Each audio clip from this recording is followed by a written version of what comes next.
You're here because you want to know how to teach Dungeons and Dragons to teens, young people, or your kids or your friends. I'm going to help you do that. My name's Adam Scott. I was a career classroom teacher for 15 years. I'm the head GM of RPG Club, and our company has worked with thousands of young players. Let's get into it right now. The most important thing when you are working with young people is to get to the action. Look, I know you might love all of the rule books and the hundreds of pages of everything that you can share with your players. Most new players don't really care about that. They want to get into the game. So here's how you do that for them. You got to give them a pre-made character. If they don't already have a character sheet, most of them won't really know how to build a character, and that's okay. So give them a pre-made character. Next thing, don't get into all of the rules. Simply tell them the main rule and how it works. Whenever you want to do something in Dungeons and Dragons, you simply roll a 20-sided die, add a bonus if you're good at stuff, and if your roll is better than the target roll or equal to, you pass, and it works. And the Dungeon Master tells you what happens. That's it. Don't go into the 300 pages of rules in the player's handbook alone. It's just going to turn them off. Many young people want to know how to use their character, and they're used to video games. But it doesn't work the same as video games in a role-playing game. So when I introduce role-playing to young people, I say, well, you know how to use a controller when you're playing a video game. The same thing happens in a role-playing game, only instead of a controller, you use your imagination and you use your voice to explain what your character may want to do. And I try to emphasize, it's not important to be perfect with how you describe things or what type of numbers you look at on your rule sheet, but it's more important to just talk about what are you trying to do, and the Dungeon Master is going to try to help you figure out how to do that.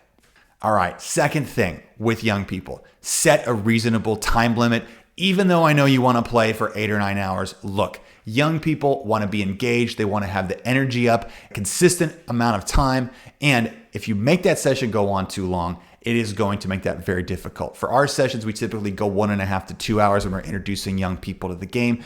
And that really helps GMs prep effective, engaging scenarios for players. Look, like if you're a parent or a friend and you're preparing a game for all of your buddies, I understand that you might not have tons of hours, even though you want to prepare a role-playing game scenario. So keep the time frame manageable, 1.5 to 2 hours, and make sure you're able to keep the energy and pace up while you're playing. There shouldn't be a lot of downtime where you're sitting there looking at the rules, trying to figure it out. Look your players in the eye, give them obstacles, give them challenges, have them make decisions, and keep the pace moving and set a reasonable time limit. They're going to have a much better time. They're going to love it. And that's the whole point.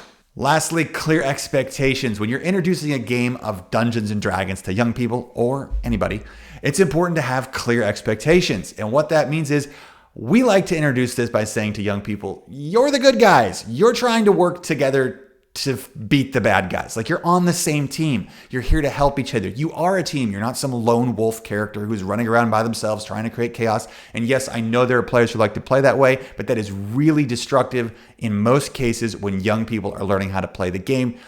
Emphasizing teamwork we have found to be very important. And this also works for adult players. So by emphasizing teamwork and giving clear expectations, it's going to help a lot.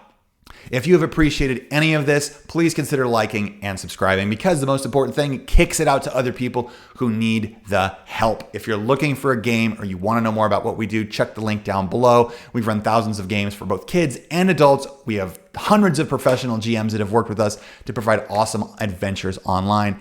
And I can't wait to see you again next time.